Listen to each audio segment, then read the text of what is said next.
دادا جی آ گئے، دادا جی آ گئے، دادا جی دادا جی۔ السلام علیکم ورحمۃ اللہ وبرکاتہ۔ کیا حال چال ہے سونو اور مونو؟ بچوں کیا بات ہے؟ لگتا ہے تم لوگ میرا انتظار کر رہے تھے۔ جی دادا جی، ہم آپ ہی کا انتظار کر رہے تھے۔ ہم تو بہت دیر سے آپ کا انتظار کر رہے تھے کہ دادا جی کب آئیں گے۔ اچھا بھائی، آرام سے بیٹھ جاؤ، بتاؤ کیا بات ہے مجھے۔ دادا جی اصل میں ہماری ٹیچر نے ہمیں کہا ہے کہ ہم ایک کہانی لکھ کے لائیں۔ ارے بھائی، کیسی کہانی؟ کون سی کہانی؟ دادا جی، ٹیچر نے کہا ہے کہ ہم حضرت ابو بکر صدیق رضی اللہ تعالی عنہ کے اوپر کہانی لکھ کے آئیں۔ تو آپ ہمیں کوئی کہانی بتائیں گے حضرت ابو بکر صدیق رضی اللہ عنہ کی زندگی کا کوئی واقعہ؟ ہاں بیٹا، حضرت ابوبکر صدیق رضی اللہ تعالیٰ عنہ کی تو زندگی کے ہر واقعہ ہی ایسا ہے کہ جس سے ہمیں اچھا سبق ملے، سیکھنے کو ملے۔ میں ضرور تم لوگوں کو حضرت ابوبکر صدیق رضی اللہ تعالی عنہ کا واقعہ، کوئی کہانی بتاؤں گا، جو کہ تم لوگ انشاءاللہ پھر لکھ کر اپنی ٹیچر کو دکھا سکتے ہو۔ ٹھیک ہے دادا جان، بہت شکریہ، جزاکم اللہ خیرہ۔ اچھا دادا جان، پہلے یہ تو بتائیں کہ حضرت ابو بکر رضی اللہ تعالیٰ عنہ کون تھے؟ ہاں بیٹا آپ کو پتہ ہے کہ ہمارے پیارے نبی حضرت محمد صلی اللہ علیہ وسلم کے سب سے قریبی دوست، آپ صلی اللہ علیہ وآلہ وسلم کے اوپر سب سے پہلے ایمان لانے والے، اور ہر مشکل میں آپ صلی اللہ علیہ وآلہ وسلم کا ساتھ دینے والے حضرت ابو بکر صدیق رضی اللہ تعالیٰ عنہ ہی تھے۔ اور آپ صلی اللہ علیہ وآلہ وسلم کی بہت خدمت کی، بہت خیال رکھا، اور ان کا درجہ، ان کا رتبہ اللہ تعالیٰ کے نزدیک بہت بلند ہے۔ تمام انبیاء علیہ السلام کے بعد سب سے زیادہ درجہ حضرت ابو بکر صدیق رضی اللہ تعالیٰ عنہ کا ہے۔ اللہ تعالیٰ بھی ان سے راضی تھے، اور وہ ہمیشہ سچ بولا کرتے تھے، اور آپ صلی اللہ علیہ وآلہ وسلم جو بات بھی کہتے تھے فوراً اس کی تصدیق کرتے تھے، یعنی اس کو اسی طرح مان لیتے تھے جس طرح آپ صلی اللہ علیہ وآلہ وسلم نے بتایا۔ اس لیے اللہ تعالیٰ کی طرف سے بھی اور سب کی طرف سے ان کو صدیق کا لقب ملا۔ ماشاء اللہ دادا جان، یہ تو اس کا مطلب ہے کہ حضرت ابو بکر صدیق رضی اللہ تعالیٰ عنہ تو بہت بڑے صحابی ہیں، آپ صلی اللہ علیہ وآلہ وسلم کے سب سے قریبی دوست، یعنی بیسٹ فرینڈ۔ ہاں بیٹا، تم نے صحیح پہچانا، آپ صلی اللہ علیہ وآلہ وسلم کے بیسٹ فرینڈ بھی تم ان کو کہہ سکتے ہو۔ اچھا تو دادا جان، آپ ہمیں بتائیں نا، حضرت ابو بکر صدیق رضی اللہ تعالیٰ عنہ کا کوئی واقعہ، کوئی کہانی تو سنائیں نا آپ۔ ٹھیک ہے، اتنی جلدی نہ کرو، ابھی سناتا ہوں تم لوگوں کو۔ تو بچوں، آج جو میں تمہیں یہ کہانی سنانے لگا ہوں حضرت ابو بکر صدیق رضی اللہ تعالیٰ عنہ کی، یہ واقعہ ہے جو ایک غار یعنی ایک کیو میں پیش آیا، جب آپ صلی اللہ علیہ وآلہ وسلم اور حضرت ابو بکر صدیق رضی اللہ تعالیٰ عنہ ہجرت کرنے کے لیے مکہ سے مدینہ جا رہے تھے۔ تو رستے میں ایک غار میں انہوں نے 3 دن قیام کیا، یعنی 3 دن اس غار کے اندر گزارے۔ دادا جان، یہ ہجرت کیا ہوتی ہے؟ ارے بھائی، اچھا سوال کیا، ماشاءاللہ بیٹا۔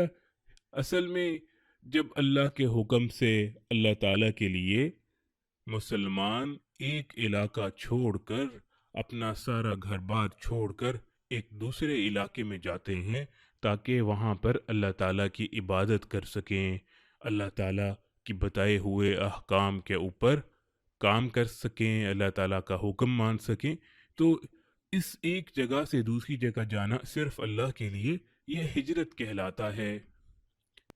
تو دادا جان، لیکن حضرت محمد صلی اللہ علیہ وسلم اور حضرت ابو بکر صدیق رضی اللہ تعالیٰ عنہ نے مکہ سے مدینہ کیوں ہجرت کی؟ کیوں مکہ چھوڑ کے مدینہ میں چلے گئے؟ مکہ میں تو اللہ تعالیٰ کا گھر ہے، خانہ کعبہ ہے۔ ہاں بیٹا، یہ بھی ایک بہت لمبی کہانی ہے، یہ تو میں تمہیں کسی اور دن پوری کہانی انشاءاللہ تعالی سناؤں گا۔ اصل میں تم لوگوں کو میں یہ بتا دیتا ہوں کہ آپ صلی اللہ علیہ وسلم نے جب مکہ میں جو کافر تھے، جو اللہ کو نہیں مانتے تھے، ان کو تبلیغ کی، دین کے بارے میں بتایا کہ ایمان لے آؤ اللہ کے اوپر، اور حضرت ابو بکر صدیق بھی ان کے ساتھ ساتھ تھے ہر وقت۔ تو کافروں نے آپ صلی اللہ علیہ وسلم کو بہت زیادہ دکھ دیا، بہت زیادہ تنگ کرتے تھے، اور بالآخر انہوں نے یہ پلان بنایا کہ سب لوگ مل کر نعوذ باللہ آپ صلی اللہ علیہ وسلم کو مار دیں، جان ہی سے مار دیں۔ اس کے لیے انہوں نے پلان بنایا کہ ایک رات کو وہ آپ صلی اللہ علیہ وسلم کے اوپر سب مل کر حملہ کر دیں۔ تو اس لیے اللہ تعالیٰ نے آپ صلی اللہ علیہ وسلم پر وحی نازل فرمائی اور ان کو بتایا کہ اب آپ مکہ سے مدینہ کی طرف ہجرت کر کے چلے جائیں اور مدینہ میں جا کر اللہ تعالیٰ کے دین کو خوب پھیلائیں۔ تو بیٹا، اس وجہ سے آپ صلی اللہ علیہ وسلم نے ہجرت فرمائی۔ ٹھیک ہے دادا جان، تو آپ وہ غار والا واقعہ بتا رہے تھے، غار میں کیا ہوا؟ ہاں، تو میں بتا رہا تھا کہ جب حضرت محمد صلی اللہ علیہ وسلم اور ان کے دوست حضرت ابو بکر صدیق رضی اللہ تعالی عنہ غار کے اندر پہنچے، تو غار کا راستہ تو بہت سخت تھا، تو بہت مشکل سے وہ غار تک پہنچے، لیکن اس رستے میں بھی حضرت ابو بکر صدیق رضی اللہ تعالی عنہ نے آپ صلی اللہ علیہ وسلم کا بہت خیال رکھا۔ تو بچوں، یہ رات کا وقت تھا، رات کے وقت چپکے سے آپ صلی اللہ علیہ وسلم اور حضرت ابو بکر صدیق رضی اللہ تعالیٰ عنہ مکہ سے نکلے، اور مکہ سے کچھ میل کے فاصلے پر ہی ایک غار ہے، جس غار کا نام غار سور ہے۔ اصل میں ایک بہت بڑا پہاڑ ہے جس کو جبل سور کہتے ہیں، اس کے اندر یہ ایک غار ہے جس کو غار سور کہتے ہیں۔ تو آپ صلی اللہ علیہ وسلم اور حضرت ابو بکر صدیق رضی اللہ تعالیٰ عنہ جب اس غار کے اندر پہنچے تو بہت اندھیرا تھا، تو حضرت ابو بکر صدیق رضی اللہ تعالیٰ عنہ نے آپ صلی اللہ علیہ وسلم کو کہا کہ آپ تھوڑی دیر باہر انتظار فرمائیں تاکہ میں اندر جا کر غار کو صاف کر لوں اور اس کے اندر جو سوراخ وغیرہ ہیں ان کو بند کر دوں، تاکہ کہیں ایسا نہ ہو کہ کوئی جانور، کوئی سانپ، کوئی بچھو آپ کو نقصان پہنچا سکے۔ تو حضرت ابو بکر صدیق رضی اللہ تعالی عنہ نے غار کے اندر گئے، اور اندر جا کر انہوں نے دیکھا کہ غار میں تو کئی سوراخ ہیں۔ انہوں نے ہاتھ لگا لگا کر دیکھا، کیونکہ رات کا وقت تھا، نظر تو صحیح سے آ نہیں رہا تھا، بہت اندھیرا تھا۔ تو حضرت ابو بکر صدیق رضی اللہ تعالیٰ عنہ نے ہاتھ سے ٹٹول ٹٹول کر دیکھا کہ کہاں کہاں پر سوراخ ہیں۔ تو جتنے بھی سوراخ تھے وہ حضرت ابو بکر صدیق رضی اللہ تعالیٰ عنہ نے بند کر دیے۔ دادا جان، لیکن انہوں نے سوراخ کیسے بند کیے؟ ان کے پاس کوئی چیز تھی سوراخ بند کرنے کے لیے؟ ہاں بیٹا، اصل میں کوئی چیز تو نہیں تھی سوراخ بند کرنے کے لیے، تو پھر حضرت ابو بکر صدیق رضی اللہ تعالیٰ عنہ نے اپنے کپڑے پھاڑ کر انہی کپڑوں سے چھوٹے چھوٹے پیس بنا کر اس غار کے سوراخوں کے اندر بھر دیے، لیکن ایک یا دو سوراخ جو تھے وہ کھلے رہ گئے، کپڑا ختم ہو گیا اور کپڑا نہیں تھا کہ اس کو بند کر سکیں۔ دادا جان، اگر اس میں سے کوئی نکل آتا سوراخ میں سے، پھر انہوں نے کیا کیا جو کھلے سوراخ رہ گئے؟ ہاں بھائی بیٹا، وہی بتانے لگا ہوں میں۔ پھر کیا ہوا کہ حضرت ابو بکر صدیق رضی اللہ تعالیٰ عنہ، کیونکہ حضرت محمد صلی اللہ علیہ وسلم کے بہت ہی قریبی جان نثار دوست تھے، اور آپ صلی اللہ علیہ وسلم سے بہت محبت بھی کرتے تھے، انہوں نے یہ سوچا کہ کہیں ان سوراخوں سے کوئی جانور، کوئی موذی جانور، کوئی سانپ وغیرہ نکل کر آ کر آپ صلی اللہ علیہ وسلم کو نقصان نہ پہنچائے، اس لیے پھر انہوں نے وہ سوراخ اپنے پاؤں سے بند کر دیے، اپنا پاؤں ان سوراخوں کے آگے رکھ دیا۔ پھر کیا ہوا دادا جان؟ یہ تو بہت مزے کی کہانی لگ رہی ہے ہمیں، اور بتائیں آگے کیا ہوا؟ تو پھر کیا ہوا بچوں؟ حضرت ابو بکر صدیق رضی اللہ تعالیٰ عنہ نے ہمارے پیارے نبی حضرت محمد صلی اللہ علیہ وسلم کو غار کے اندر بلایا۔ آپ صلی اللہ علیہ وسلم غار کے اندر تشریف لے گئے اور حضرت ابو بکر صدیق رضی اللہ تعالیٰ عنہ کی گود میں سر رکھ کے آرام فرمانے لگے۔ تو بچوں پھر کیا ہوا؟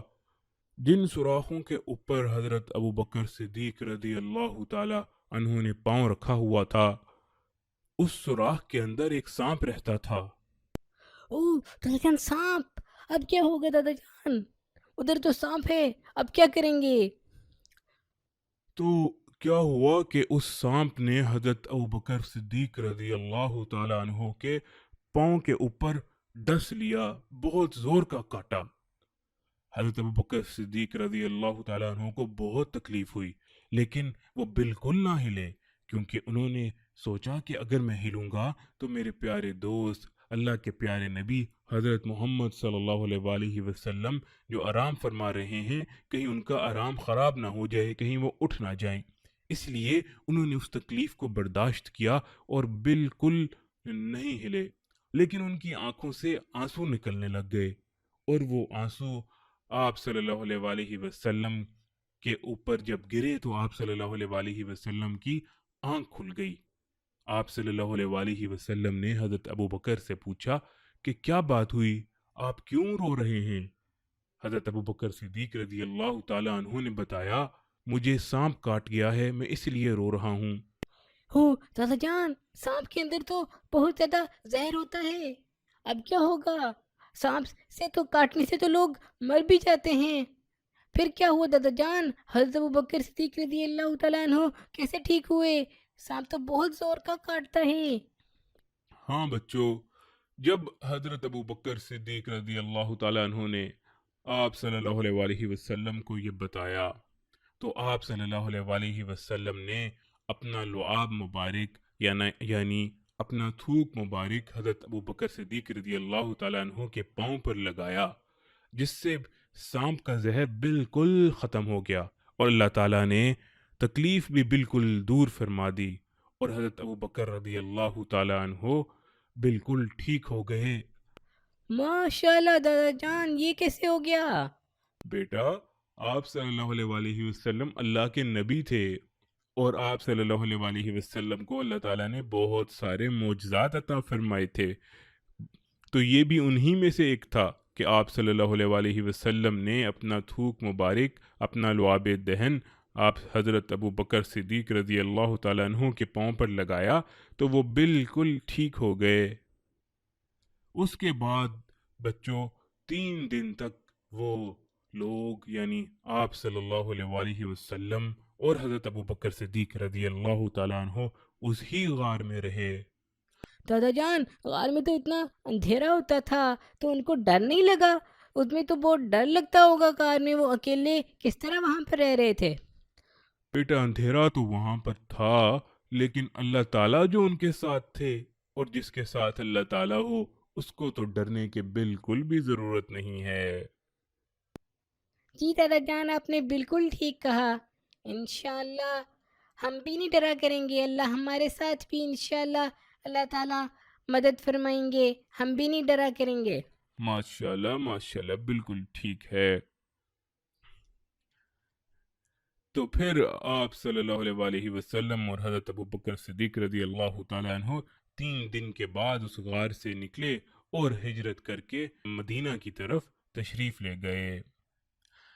جزاکم اللہ دادا جان، آپ نے ہمیں اتنی اچھی سٹوری سنائی، اتنے مزے کی سٹوری سنائی۔ ہم ضرور اس سٹوری کو لکھیں گے اور اپنی ٹیچر کو جا کر دکھائیں گے، ٹیچر بھی بہت خوش ہوں گی۔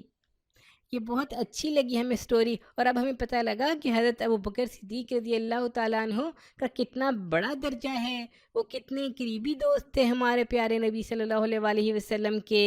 اب ہمیں پتہ لگ گیا ہے، انشاءاللہ ہم بھی آپ صلی اللہ علیہ وآلہ وسلم سے اور حضرت ابوبکر صدیق رضی اللہ تعالیٰ عنہ سے محبت کریں گے۔ ماشاءاللہ بیٹا، اللہ تعالیٰ تم لوگوں کو خوش رکھے اور صحابہ اکرام حضرت ابوبکر صدیق اور باقی صحابہ سے محبت کرنے کی توفیق عطا فرمائے، اور آپ صلی اللہ علیہ وآلہ وسلم اور صحابہ کی نقش قدم پر چلنے کی توفیق عطا فرمائے۔ جی بالکل دادا جان، آمین۔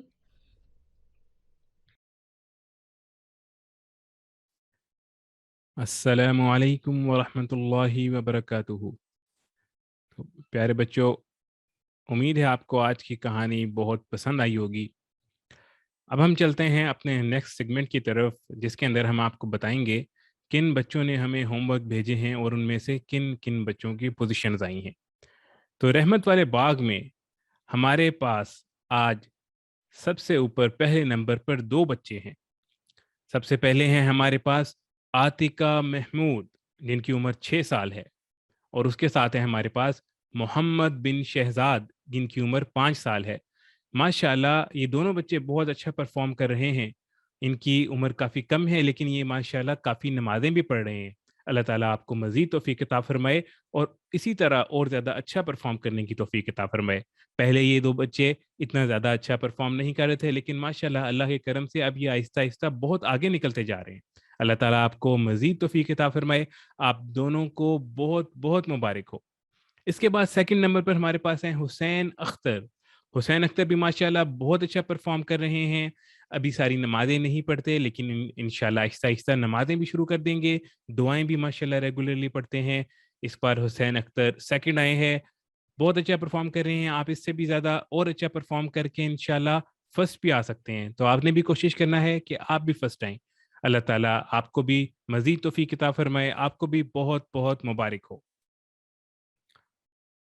رحمت والے باغ میں بڑے بچوں میں ہمارے پاس پہلے نمبر پر اس بار بھی ماشاءاللہ دونوں بہنیں آئی ہیں، یعنی عائشہ شہزاد اور فاطمہ شہزاد۔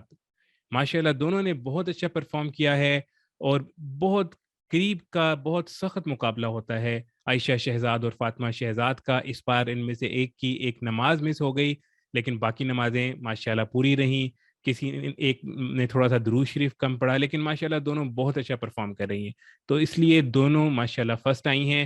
اسی طرح پرفارم کرتے رہیں، اللہ تعالیٰ آپ کو مزید توفیق عطا فرمائے اور آگے بڑھنے کی توفیق عطا فرمائے۔ بہت بہت مبارک ہو۔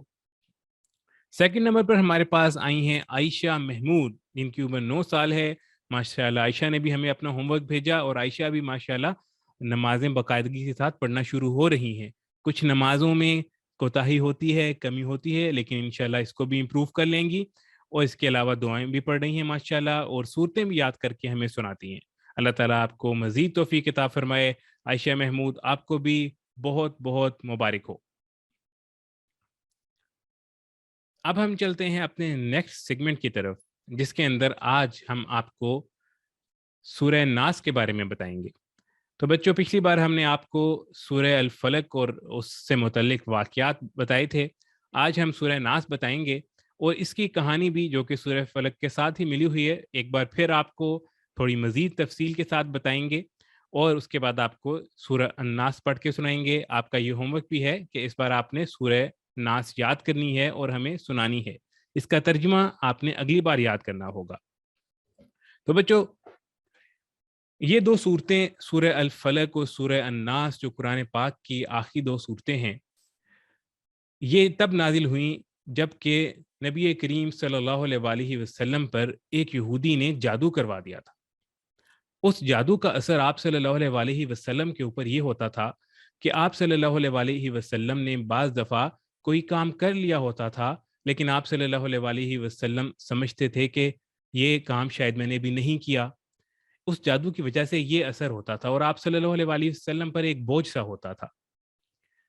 تو آپ صلی اللہ علیہ وآلہ وسلم کے پاس ایک لڑکا کام کرتا تھا، تو آپ صلی اللہ علیہ وآلہ وسلم کی خدمت پر مامور تھا۔ تو یہودی نے کسی طریقے سے اس لڑکے سے آپ صلی اللہ علیہ وسلم کا کنگا اور اس کے دندان منگوا لیے، اور اس کنگے کے اوپر انہوں نے گرہیں لگائیں۔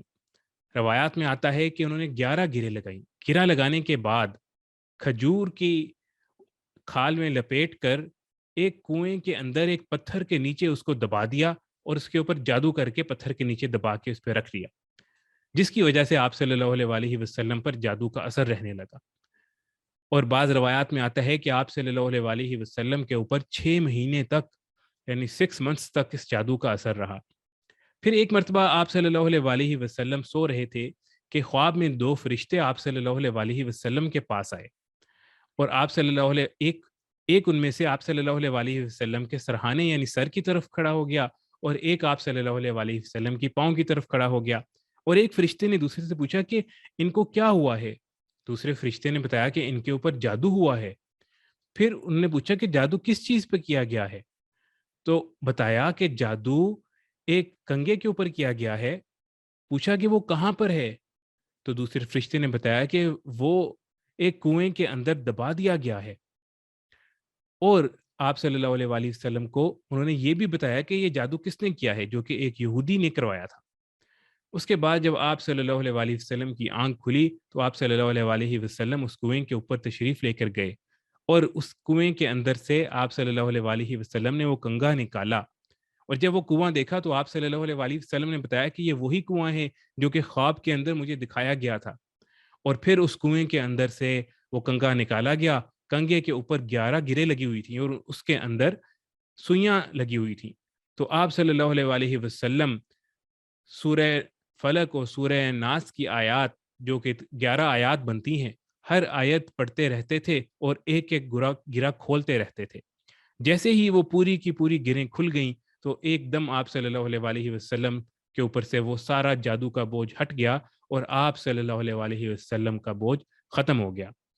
اس لیے بچوں یہ آخری 2 صورتیں، اور خاص کر آخری 3 صورتیں، یعنی قل هو اللہ احد، قل اعوذ برب الفلق اور قل اعوذ برب الناس، یہ روزانہ پڑھنی چاہیے۔ جو شخص اس کو صبح شام 3 مرتبہ پڑھتا ہے تو انشاءاللہ وہ اللہ تعالیٰ کی حفاظت میں رہتا ہے۔ تو صبح بھی آپ لوگ اس کو پڑھا کریں اور شام کو بھی، اور سونے سے پہلے خاص کر آپ صلی اللہ علیہ وسلم کی یہ عادت مبارکہ تھی کہ آپ صلی اللہ علیہ وسلم یہ آخری تینوں کل پڑھتے تھے، پھر اپنے ہاتھ پر دم فرماتے تھے، اور پھر اپنے پورے جسم پر مل لیتے تھے، اور آپ صلی اللہ علیہ وسلم اپنے وصال تک یہ عمل جاری رکھا۔ تو بچوں آپ لوگوں نے بھی کوشش کرنی ہے کہ اس عمل کو جاری رکھیں۔ سورہ قل هو اللہ احد، سورہ اخلاص، سورہ العلق یعنی قل اعوذ برب، سورہ الفلق قل اعوذ برب الفلق، اور سورہ الناس یعنی قل اعوذ برب الناس، یہ تینوں آپ رات کو سونے سے پہلے پڑھ کے اپنے اوپر دم کر لیا کریں۔ انشاءاللہ شیطان اور جادو اور سحر وغیرہ سے اللہ تعالیٰ آپ کی حفاظت فرمائیں گے۔ اب ہم آتے ہیں سورت کی طرف۔ اب میں ایک مرتبہ سورت پڑھتا ہوں، اس کے بعد آپ لوگ بھی میرے پیچھے سورت پڑھیں۔ اعوذ باللہ من الشیطان الرجیم، بسم اللہ الرحمن الرحیم، قل اعوذ برب الناس، ملک الناس، الہ الناس، من شر الوسواس الخناس، الذي يوسوس في صدور الناس من الجنة والناس۔ ایک بار پھر میں پڑھتا ہوں، اب آپ نے میرے ساتھ میرے پیچھے پڑھنا ہے۔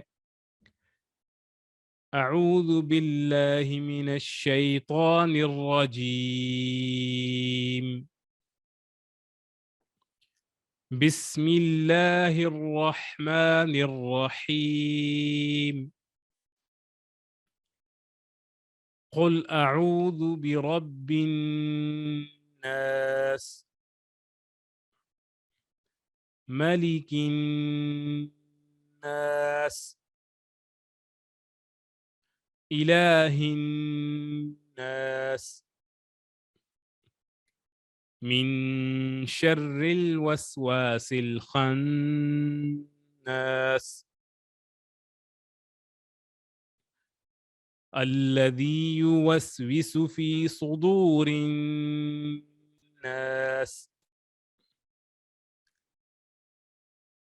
من الجنة والناس. تو بچوں آپ کا آج کا یہ ہوم ورک بھی ہے، آپ نے سورہ الناس اچھے طریقے سے یاد کرنی ہے اور ہمیں سنانی ہے. نیکسٹ ٹائم انشاءاللہ ہم اس کا ترجمہ یاد کریں گے. اب ہم آگے چلتے ہیں اور جو دعائیں ابھی تک سیکھی ہیں، شروع کی بہت سی دعائیں ماشاءاللہ بہت سے بچے پڑھ رہے ہیں، آخر کی کچھ دعائیں ہم آج ریوائز کریں گے.